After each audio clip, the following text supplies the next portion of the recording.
I know a lot of you that will get to watch this are very familiar with baby formula. Actually, if you're a mom and you're watching this, maybe you're feeding it to your baby, or someone is out there getting it for their relatives, a sister, a new mom, and you can't wait to give them this because at the end of the day, it's a great substitute, for breast milk.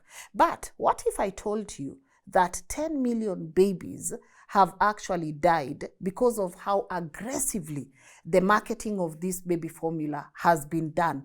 That is not actually me. There is a study by the National Bureau of Economic Research that found out that whenever Nestlé entered poor countries, death among babies went up. In families without clean water, almost 20 extra babies died out of every 1,000 births. At the peak of all this baby formula shenanigan in 1981, over 200,000 babies were dying every single year, not from war, not from famine, but from a product sold as modern and scientific. Doctors in African hospitals even had a name for the babies that were dying. They called them formula babies. Mothers were told that this powder was progress. They were given free tins by women dressed like nurses. Now, by the time the tins ran out, their own milk had dried up, and they had no choice but to keep buying and buying and buying. Many mixed the powder with dirty water. Others watered it down to make it last longer. Babies now ended up sick, weak, and many even never survived. And Nestlé, they never admitted blame. They said it's not their fault. It's poverty and misuse that killed those children. But health workers, whistleblowers, and the World Health Organization told a very different story. This was not just bad luck. This was the result of calculated marketing. By the end of today's conversation, I will show you exactly how Nestlé hooked African mothers with free tins and white uniforms, how the world fought back with boycotts, there were protests, even a US Senate hearing, and why the same tricks are still being used today, from sugary baby foods dumped in Africa to online ads targeting new mothers on their phones. Now, let's go back. In African hospitals during the 1970s, doctors and nurses started to notice something very strange. Babies were being brought in sick, not because of famine, as we said, but because of the way they were being fed. Now, these children were soon called formula babies. They came in thin, their ribs showed, because their mothers had watered down the formula to make an expensive tin last longer. Others were weak and very dehydrated, their mouths dry from constant diarrhea because the formula had been mixed with unsafe water from rivers or taps. A few had swollen bellies, the classic sign of malnutrition. Now, reports from hospitals in Ghana, Nigeria, and Kenya in the 1970s described these exact cases of formula babies being admitted with diarrhea, dehydration, and severe malnutrition. Now, according to UNICEF reports from the late 1970s, babies fed on bottles in poor communities were several times more likely to die from diarrhea than those who were breastfed. Health workers wrote reports and raised alarms, but no one listened. Now, to outsiders, they just brushed this off as, poverty problems. But only decades later, when researchers finally collected hard data, did the world admit that these doctors had been saying all along. The way formula was marketed was killing babies, just as the diseases. So, when you go back, you have to ask a very important question. How did millions of African mothers who had always breastfed their children suddenly turned to powder in a tin? Now, according to reports again from 1970s, it all started in the hospitals. Nestlé saleswomen, dressed in white uniforms that made them look like nurses, walked into maternity wards from Nairobi to Lagos to Accra. And these were not health workers. But now, to tired moms, you look at these people and you think, these are professionals. And you have to picture that moment clearly. Because here you have a young woman, maybe in her early 20s, she has just given birth. She is very exhausted or fatigued. Her body is sore. She's bleeding, overwhelmed, and actually really scared. Now, her baby keeps crying constantly through the night. She doesn't know if she's producing enough milk. She's very far maybe from home, cut off from the older women, her mother, her aunts, her grandmother, those women who would normally guide her through breastfeeding. Now, instead, she's in a ward, surrounded by strangers and feeling alone. And now I want you to imagine in that moment, a woman in this white uniform approaches her. She smiles, she speaks with authority, and, she hands her this tin of formula and says, this is actually the modern scientific way to feed your baby. This will make your child strong. Now, to this young, frightened mother, those words feel like salvation. She has no reason to doubt them. In fact, she actually feels grateful, appreciative, very grateful that someone educated has taken notice of her, grateful that she's been given something that looks like progress, grateful that she doesn't have to struggle with the pain and uncertainty of breastfeeding. That's why formula looked like a miracle, because it promised rest to the mother, relief from cracked nipples and sleepless nights, and reassurance that her baby was getting something better than what her tired body could give. Now, it came in this shiny tin, wrapped in the language of science and modernity, and to the mother, this felt like medical advice. But now when you go back in reality, this was marketing disguised as care, a carefully designed trap that would dry up her breast milk and leave her dependent on buying more. And here's the trick Nestlé might have counted on. Breast milk works on supply and demand, those of you who have experienced it. Now, the more a baby sucks, the more milk the mother produces. Now, the less a baby sucks, the less milk the mother makes. It's a natural system, fine-tuned over thousands of years. But Nestlé knew that system could be broken. Now, think of the new mother again. For the first days, she feeds her baby with the free tin. The child is quiet, her body doesn't ache as much, and she feels relieved. Now, she thinks she has found the perfect balance. She can rest, and her child is still fed. But slowly, something begins to happen inside her. Because the baby isn't sucking as much, her breast will stop producing the same amount of milk. And now, days after days, her supply will shrink without even her realizing it. Now, by the time this free tin that you are given by this wonderful nurse, in quote, is done, you're already in a trap. The mother lifts her child to the breast, but nothing is coming out. You try to feed your baby, nothing is coming out. And even if it's coming out, it's not a lot. The baby starts crying in hunger. You start panicking, and you start thinking, my body has failed, I cannot breastfeed my child. My body is failing me. And in that moment, you do not have a choice. Now, you are forced to go back and buy more formula, no matter how expensive it is. And once you start now feeding this baby formula and formula and formula, you will not stop, right?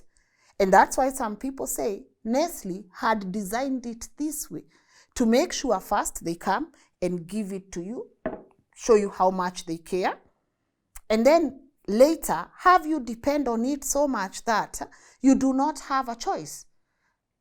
Public health experts have actually called this the free sample trap. To the mothers, this is not theory, this is their reality.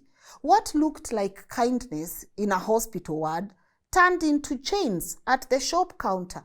You are constantly in the shop where every tin keeps draining your pockets. Every tin keeps draining your pockets because your natural supply, which is your breast, will not produce milk. Now, the advertising keeps making this thing worse. Go back now to African cities in 1970s. You get to see posters and billboards that showed chubby, light-skinned babies with glowing cheeks and fat rolls on their arms, Then you have radio adverts praising mothers who chose the modern way to feed their child. And to young parents that are walking through Nairobi or even Lagos, these images did not look like adverts. They looked like promises, because I think every mother wants to see their newborn looking healthy. So when you see to fat rolls, you are like, my baby is actually healthy. So when you see these ads and you see these babies are being fed this powder milk, what do? You say, this is what I'm going to get, my baby. And then also there is the question of status also. I mean, if they are doing it in the West, why can't I do it here? According to a UNICEF report from the late 1970s, these adverts painted breastfeeding as old-fashioned. This is something that village women did. And then formula was portrayed as very civilized, scientific, and modern. Nestlé and other formula companies even used imagery of doctors in white coats and slogans that equated powdered milk with progress. Campaigners documented how teens were branded with words like scientifically prepared or enriched. And you know how mothers were told that giving their baby formula meant they were giving them a better future. Can you imagine? Man, imagine a world where someone comes and tells you, what, this thing you are doing, it's backward, man. This is the new way, scientifically. Enriched. These good terms that you read in these teens and you're like, this is what my baby needs, But now, this way of advertising and this mentality was actually very dangerous in places where poverty and unsafe water were everyday realities. UNICEF warned clearly in 1979, they said, where water supplies are unsafe and poverty is widespread, the use of bottle feeding instead of breastfeeding has been associated with increases in infant sicknesses and death. And the evidence was already visible. Studies from Ghana and Nigeria in 1970s showed that bottle-fed babies were several times more likely to be hospitalized with diarrhea compared to breastfed babies. Health workers saw firsthand how the posters promising strong, fat babies turned into words filled with malnourished, dehydrated infants. And the glossy adverts were selling a dream. But the African reality here was very different, because formula had to be mixed with clean water.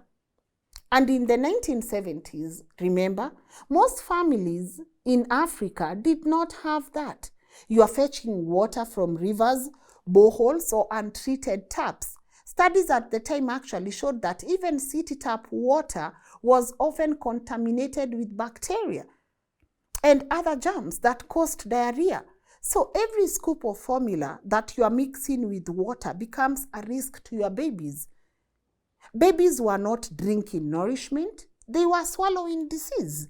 And then you wonder, did Nestlé not know this? Because majority of their campaign was here in Africa. But you know where you are going to pitch this product. You have actually stationed people look like nurses in hospitals to do this work for you. You are in collaboration with hospitals in different parts of the continent to convince the mom why powdered milk is the best thing for your baby. And these hospitals would quickly also start to see the results. Many infants ended up with constant diarrhea and dehydration, and their tiny bodies were losing water faster than mothers could replace it. According to medical reports from Nigeria and Kenya, in the 1970s, bottled-fed babies were actually up to 6 times more likely to die from diarrhea than breastfed babies. And then there was the cost again. Formula was so expensive, I believe it's still very expensive, often taking up a part of a poor family's income. So you have mothers who are stretching it, the only way they could, by watering it down the way it's not supposed to be done, right? And that meant babies were not getting enough nutrition. Babies were becoming weak, too small for their age, some with swollen bellies, you know. We are talking kwashiorkor here. Those are the things we are talking about. And these are pediatric reports from Ghana and Nigeria. This is not us. You can find some linked on the description. Honestly, this was not an accident. This was part of a strategy. You give free samples in hospitals, make breast milk dry up, you get white uniform women, and you make these salespeople look like trusted nurses, and then you have these adverts that are convincing African mothers that their own milk was not good enough. What seems like progress to majority of you was actually a business plan, one that built profits by creating dependence on the teen. And it worked because this Nestlé's marketing had done its job. Mothers were hooked. But again, you go to these African hospitals, you see very different stories. You get a period where doctors and nurses have this chilling phrase for what they were seeing. They are calling these babies that are dying formula babies. And the tragedies in African hospitals did not stay hidden. As more mothers buried their formula babies, the whispers inside maternity wards turned into reports, and reports grew into a storm that would no longer be ignored. What began as quiet warnings from doctors here in Kenya, in Nigeria or Ghana, reached the desks of campaigners in Europe. Now, in 1974, a small British charity called War on Want published a groundbreaking report with a blunt title, The Baby Killer. The report pulled together evidence from Africa, Asia, and Latin America, showing how free samples, fake nurses, and the glossy adverts were pushing mothers away from breastfeeding and driving babies straight into malnutrition and death. For the first time, the world saw Nestlé's marketing not as harmless advertising, but as a public health threat, When the report was translated in German, the title was even sharper. They said, Nestlé kills babies. Nestlé obviously reacted with fury and sued the publishers for libel in a Swiss court, but the trial backfired. According to court documents, the judges ruled that, the slogan itself was an exaggeration because they could not show how Nestlé killed the babies.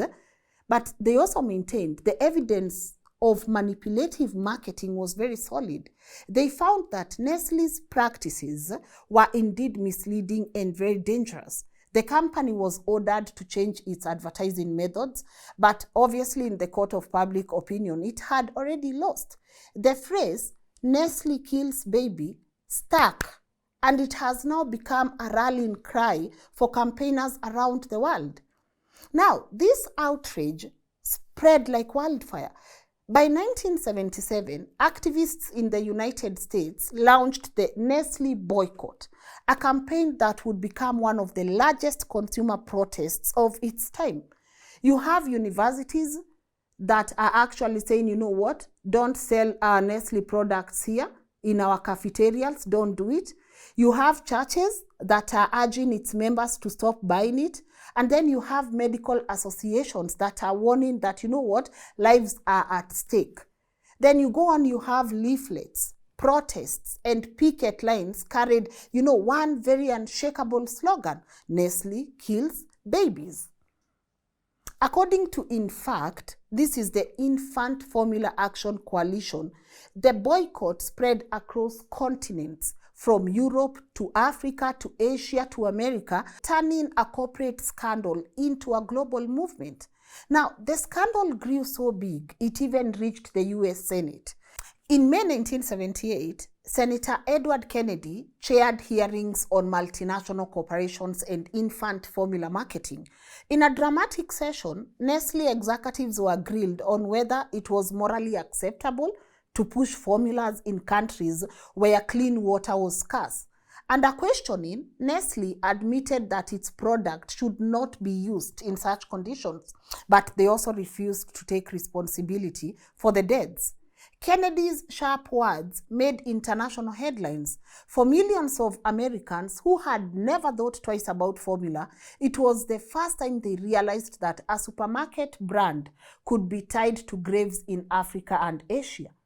And then came the global response. In 1981, after years of pressure from activists, churches, and health groups, the World Health Assembly, the decision-making body of the World Health Organization, passed the International Code of Marketing of Breast Milk Substitutes.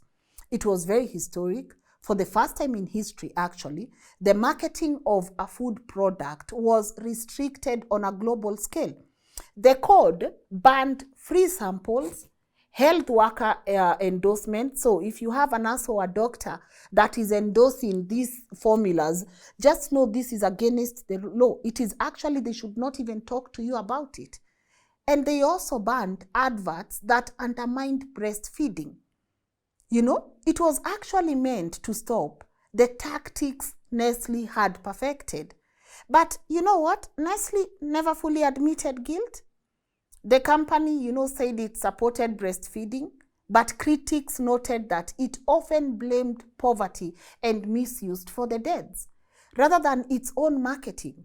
In its 1982 policy, Nestlé committed to implementing the World Health Organization Code, but only as implemented by national governments. And that meant in many African and Asian countries where laws were weak or incomplete, the loopholes remained wide open.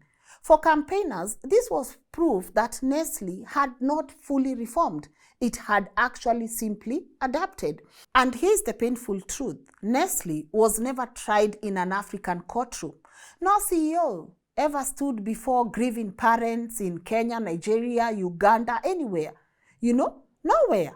No one ever stood before these parents. There was no compensation paid to families who buried their babies. Accountability in Africa came instead through resistance, through doctors who wrote reports and sounded the alarm, we appreciate you, through churches that condemned corporate greed from the pulpit, through governments that slowly passed laws, and through activists who refused to let the story die. For many Africans, the Nestlé scandal became more than milk. It was a symbol of something bigger, how easily foreign companies could exploit poverty, erase traditions, and leave behind graves without ever facing justice. And yet, even after the boycotts, court cases, and global codes, Nestlé never really stopped. The free tins and jingles of the 1970s slowly faded, but the strategy stayed the same. Convince mothers that powder was better than their own milk, and years later, far from Africa, you have one man in Pakistan who would actually prove that they never changed. In the 1990s, a young man by the name Syed Amir Razna Hussain from Pakistan got what looked like the opportunity of a lifetime, a job at Nestlé, a steady paycheck. This is a chance actually for him to build his career. At first, it felt like a dream. His task was very simple, sell more formula, but soon he learned what that really meant. He had to deliver gifts to doctors. Sometimes you're delivering TVs, sometimes cash, sponsor their conferences, and quietly push them to tell mothers that formula was healthier than breast milk. Now, according to Amir, this wasn't one or two bad apples. This was the system. This is how it was curated. At first, he believed he was doing good work. After all, the company told him, what? You are helping modernize, feeding practices. But then he started seeing the results with his own eyes. Babies were dying. Families were going broke, trying to buy tins they could not afford. Mothers were losing their breast milk supply and finding they had no way back. It was the same nightmare African doctors had shouted about in the 1970s. Only now it was unfolding in Pakistan. Amir could not live with this. He made a decision that would change his life forever. He became a whistleblower, leaking documents and testifying about Nestlé tactics. His revelations shocked the world so much that his story was turned into a film. The film's title is Tigers. It came out in 2014, directed by Oscar winner Danny Stanovic. Now, the movie shows a man torn between keeping his job and telling the truth, and how he risked everything to warn parents about what he had seen. Now, to many viewers, Tigers was a wake-up call. You know, it proved that the Nestlé scandal wasn't just a dark story from the 1970s. It was still happening, just in new countries with the same tragic results. And I'm going to read you. When I was researching for this, I actually saw a couple of videos on Nestlé. And on the comment section, I saw some women talking about this. And one of these women was Vera Beck, and she said, my preemie baby was in the NICU for over a week, and one of the nurses there was insane about pushing formula. We are not saying this formula is Nestlé, it could be whatever. Yes, my child had trouble latching on to nurse and wasn't getting enough calories from breastfeeding, but that woman continuously ignored the fact that I was pumping so much milk, I probably could have fed a second baby along with my own. There were bottles full of breast milk in the NICU fridge, and she still wouldn't stop talking about formula. It was so frustrating. Every time I tried to breastfeed, she would get impatient with me and get nasty about it, like I was doing harm to my child by wanting to keep trying before using a bottle. I was so very lucky that I had a supportive husband and the hospital's amazing lactation consultant helping me do what was best for my baby after a very difficult birth that had me barely able to function both physically and emotionally. It was such a draining thing to be not recovered yet and busy worrying about my baby and then being manipulated in such way by someone in a position of authority. My child recovered and finally learned to nurse properly and gained weight to the point where they had leg rolls, and strangers would randomly comment on how delightfully chubby my baby was. We did send in a complaint about the nurse, but I'm not sure if anything ever came of it. Now, this one is from Anthony. Anthony says, my wife works with refugees in Australia, and yes, in 2022, guys, we are talking about 2022, they are still convincing these new moms with little money that their formula is better than breast milk. Now, despite my wife's best efforts, she often struggles to convince otherwise, and so food for the rest of the family is sacrificed so that the new baby gets the formula and regularly watered down to make it last longer due to the cost. Never ceases to amaze me how low corporate companies will go to make $1. That is actually a comment from someone, and they are talking about 2022. These are just few years ago, where you have people convincing you that, you know what, breast milk, no, you know what, formula is the best way to go. Leave breast milk alone, you know. And you're also having nurses who are getting agitated at newborn moms because newborn moms prefer to breastfeed their children. I don't know if you've gone through this. I honestly don't know if you've watched this, whether someone came to you and they told you, you know, there's an option here. And they become very agitated when you continuously go the breastfeeding way. And sometimes you wonder, are these people paid to do this? Because why are you getting angry? Like, why are you mad, sis? Like, why are you actually mad? If I do not want the formula, let me breastfeed my child, you know? And when we go back to Africa, obviously, this scandal has never really stopped. It actually just changed shape. And this continent of ours, the one we love so much, Africa, has remained the easiest target. Why? Because here, poverty makes mothers desperate. You have laws that are very weak or poorly enforced. Because how did these people who are not even nurses end up in hospital corridors? How are they even allowed to enter into rooms where you have newborn moms with their products? Right? And now you give these companies idea that they can do in Africa what they cannot do in Europe.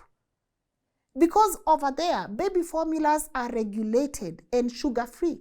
Here, the very same tins that are sold there, here they are loaded with added sugar. Over there, you have strong rules that protect mothers. Here, the rules are bent or ignored. It's not an accident. This is because they know they can get away with it. They can come to Africa, do whatever they need to do, make their profits, and leave.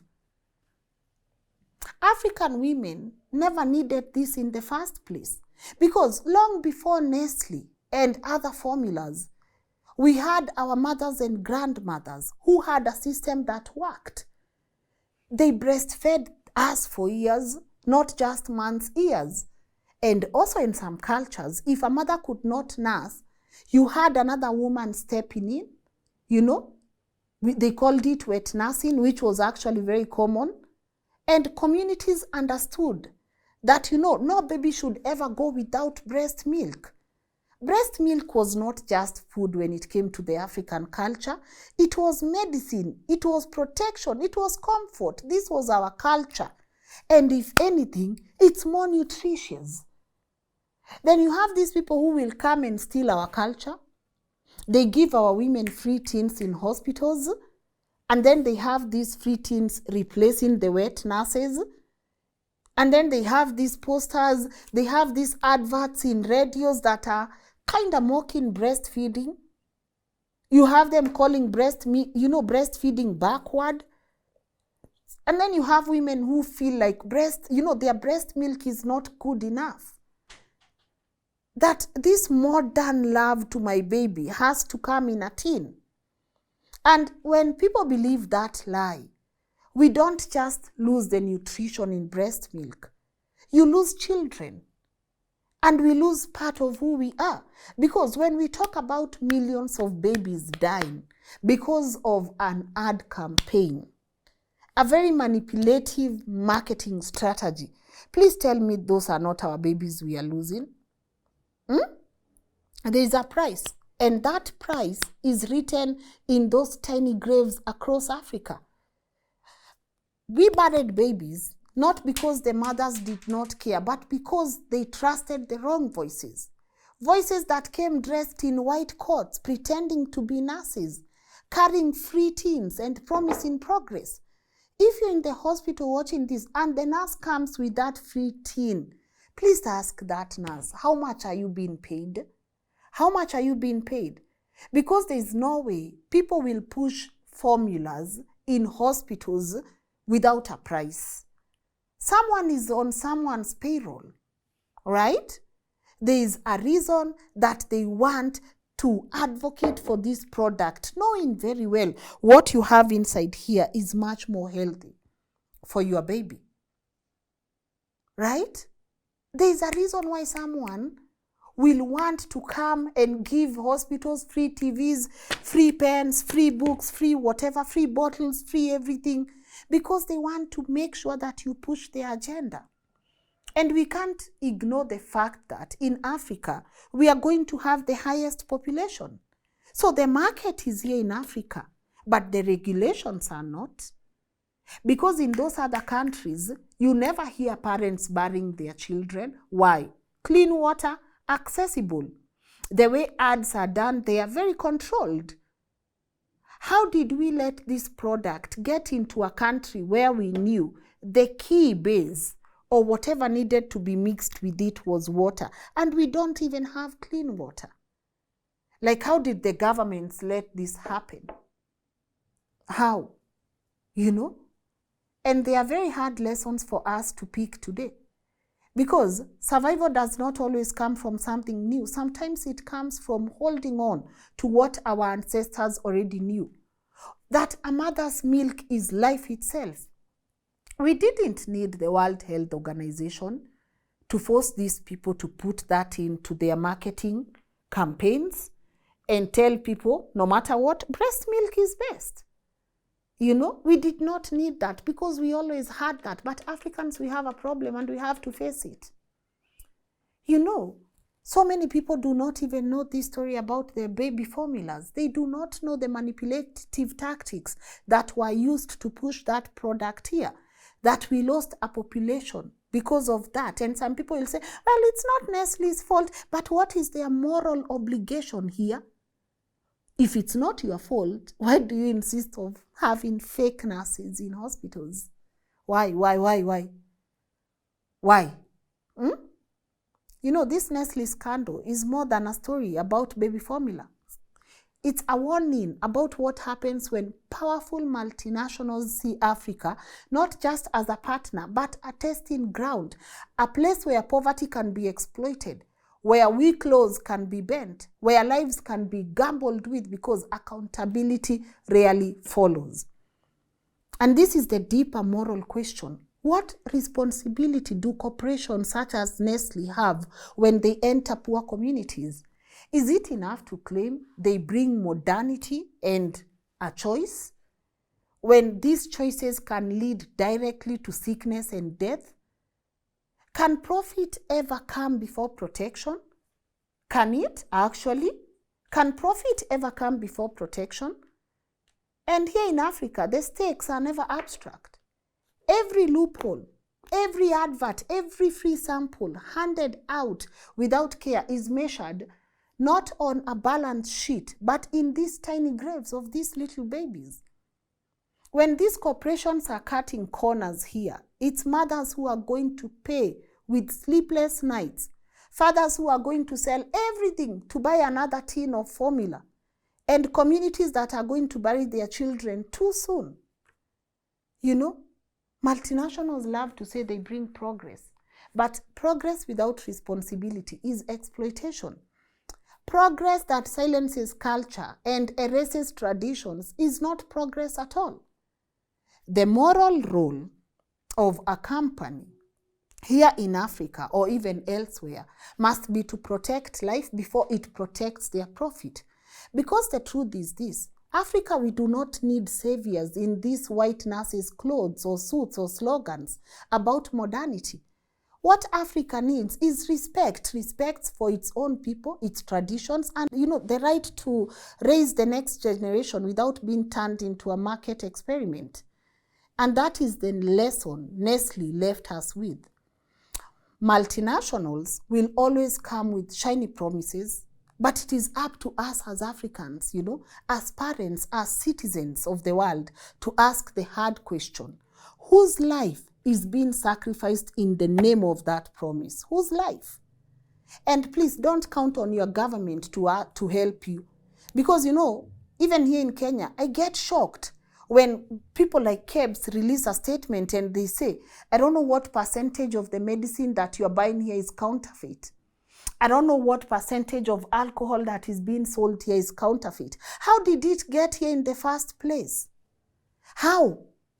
Your job, by the way, if we needed just someone to issue a statement and say 90% of this is counterfeit, anyone would do that job. Anyone can. I mean, even Muga can go there, stand on the camera and say 90% of these cameras are counterfeit, because everyone can do that. Your role there is to make sure that these products only come here when there are enough regulations, and they only focus, the focus is in places that they can work without harming human life. It is very surprising to know.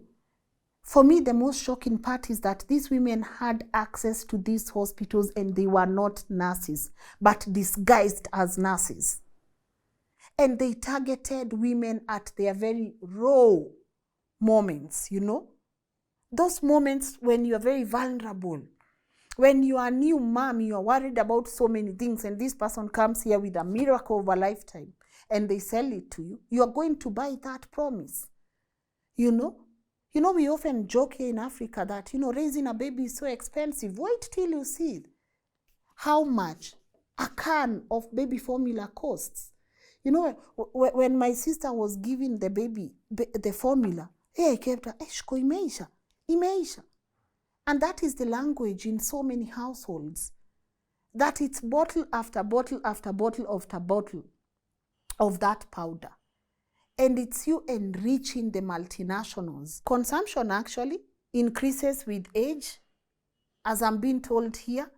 So you are 3 months, by the time this child is 6 months, drinking like crazy.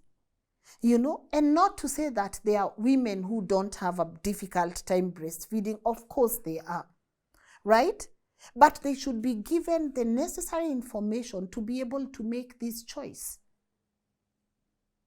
There are people who give their children baby formula for different reasons. I read somewhere, some women, they want to maintain, the nini of the boobs, fullness, the fullness. Yeah, those are those reasons, Those ones they can do whatever they want. But to women who do not have a choice, the women who have been targeted at their most vulnerable moments, when your doctor, the one who is helping you with the baby, comes, I believe at this moment you will listen to whatever the doctor is telling you.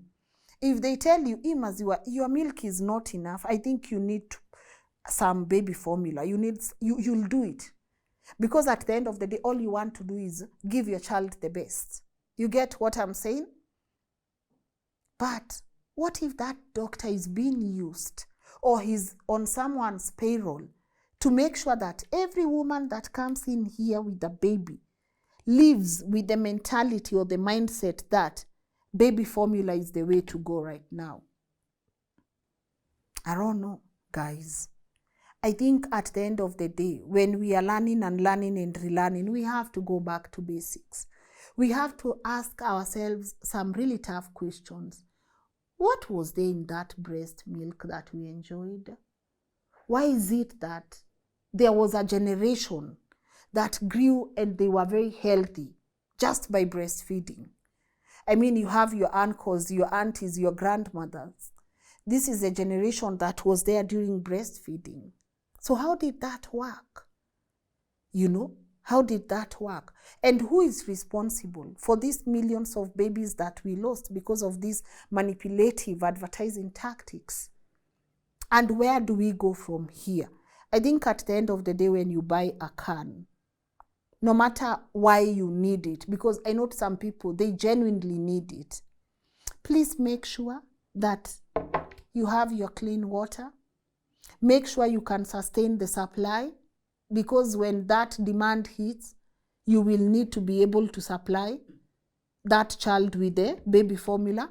Make sure that is something you can actually do. At least be in a good place to know I can afford this.